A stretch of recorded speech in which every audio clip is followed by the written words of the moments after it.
আসসালামু আলাইকুম। আজকের সকালটা অনেক সুন্দর। ভাগিনীর বাসায় বেড়াতে এসেছি। আর ভাগিনীর বাসাটা কিন্তু খুব সুন্দর জায়গা, নদীর সাথে দুটা বারান্দাই কিন্তু নদীর পাশে পড়েছে। আর ভাগ্নি হলো ননাসের মেয়ে। তো আজকে আমার কাছে অনেক ভালো লাগছে যে এত সুন্দর একটা নদী, ঘুম থেকে উঠে নদীর পরিবেশ, এবং এখন যেহেতু সকালবেলা একটু ঠান্ডা পড়ে তো ভালোই লাগছে। ভাবলাম যে আমার ভিউয়ার্সদের সাথেও শেয়ার করি এত সুন্দর পরিবেশটা। তা আজকে কিন্তু আমি একটি রেসিপিও দেখাবো আপনাদেরকে। এটা হলো চিকেন রোস্ট, আর এটা অবশ্যই দেশি চিকেন রোস্ট। আমি মুরগিটাকে কেটে ভালো করে ধুয়ে ছেঁকে রেখেছিলাম। তো চলুন কিচেনে চলে যাওয়া যাক। আর ভিউয়ার্স, আমার গলাতে একটু সমস্যা, বুঝে নেবেন। তো এখন একটি প্যান বসিয়ে দিয়েছি, এর মধ্যে এখন আমি দিয়ে দিব তেল। আর মুরগিটাকে দেখুন আমি কীভাবে একদম শুকিয়ে নিয়েছি, আর লবণ দিয়ে এখন মেখে নিব।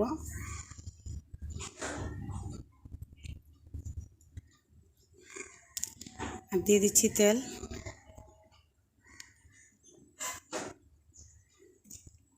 তেলের মধ্যে এখন মুরগিগুলোকে ভেজে নেব। আর মুরগি কিন্তু বেশি একটা ভাজা করতে হয় না, তাহলে কিন্তু মুরগির ভিতরে যে জুসি ভাবটা থাকে ওটা থাকে না।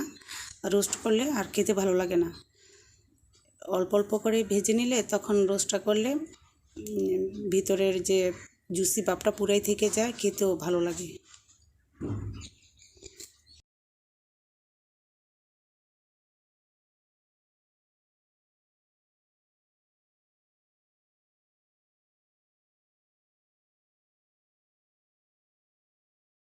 তো এখন আমি মুরগিটাকে উঠিয়ে নিচ্ছি।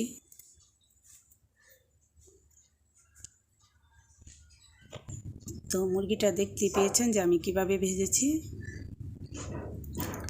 তো মুরগিগুলো যখন ভাজা হয়ে গিয়েছে, আমি আর একটু তেল দিয়ে দিচ্ছি তেজপাতা, তারপরে পেঁয়াজ কুচি। আর পেঁয়াজ কুচিটাকে ভালো করে ভেজে নিতে হবে।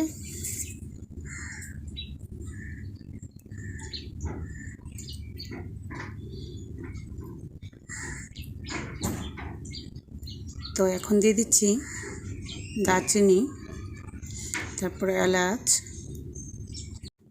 দিয়েছি লং। তো ভিউয়ার্স, এখন কিন্তু নেড়ে চেড়ে পেঁয়াজটাকে একটু সামান্য ভাজা ভাজা করে নিব। আর এ ফাঁকে আমি কিন্তু বেটে নিচ্ছি, দেখুন দিয়েছি এখানে শাহি এলাচ, তারপরে দিয়েছি স্টার মশলা, দিয়েছি কাবাব চিনি, দিয়েছি গোলমরিচ, তারপরে একটু জায়ত্রী, একটু জায়ফল অল্প একটু দিয়ে একসাথে আমি কিন্তু বেটে নিচ্ছি।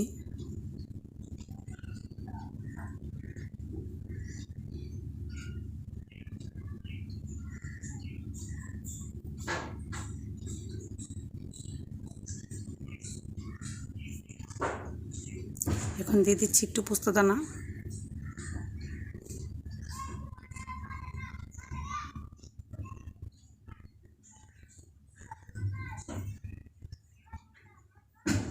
তো বাটা শেষ, এখন এগুলো আমি দিয়ে দেবো কিন্তু এক এক করে পরে।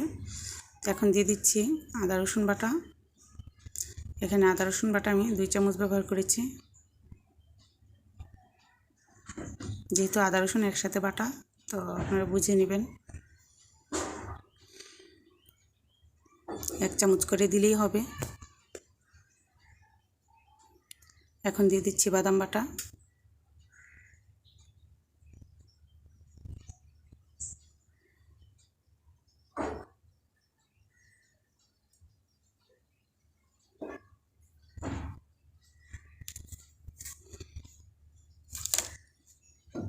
এখন সামান্য পানি দিয়ে দিয়েছি, বাদামের যে বাটিটা ছিল ওটা ধুয়ে।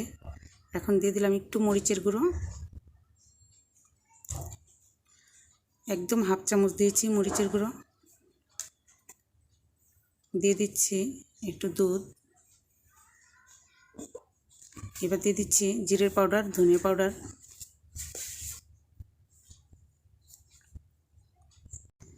এখন ভালো করে নেড়ে চেড়ে এখন দিয়ে দিচ্ছি বাটা যে রেখেছিলাম, জায়ফল জায়ত্রী এসব বাটা, এই বাটা মশলাটা দিয়ে দিচ্ছি।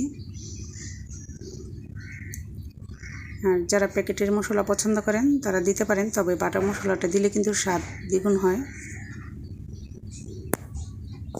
যতটুকু লাগবে আমি নিয়ে দিয়ে দিলাম।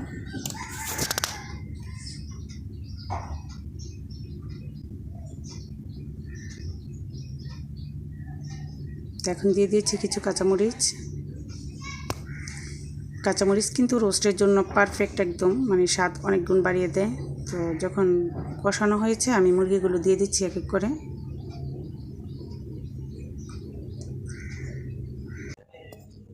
তো মুরগিগুলো দিয়ে দিয়েছি, এখন কিন্তু আমি আস্তে আস্তে নেড়ে দিব, আর খুবই আলতো হাতে নাড়তে হবে।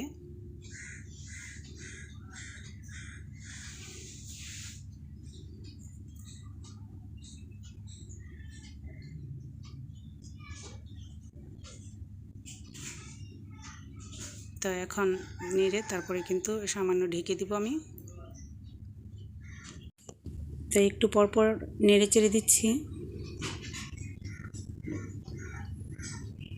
তো এখন পরিমাণ মতো পানি দিয়ে দিব, আর এই পানিটা দিয়ে কিন্তু আমি মুরগিটাকে সিদ্ধ করব।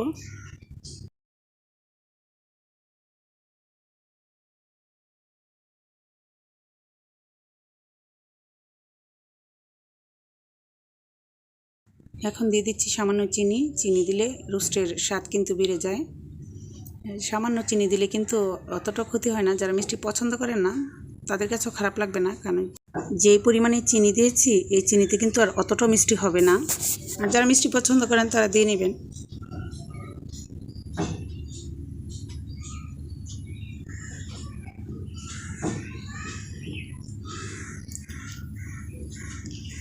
তো ভিউয়ার্স, আমি কিন্তু একদম লো হিটে রেখেছি, অতটাও লো হিটে না, মানে যেন মুরগিটা সিদ্ধ হয় পানিটা দিয়ে এভাবে রেখেছি।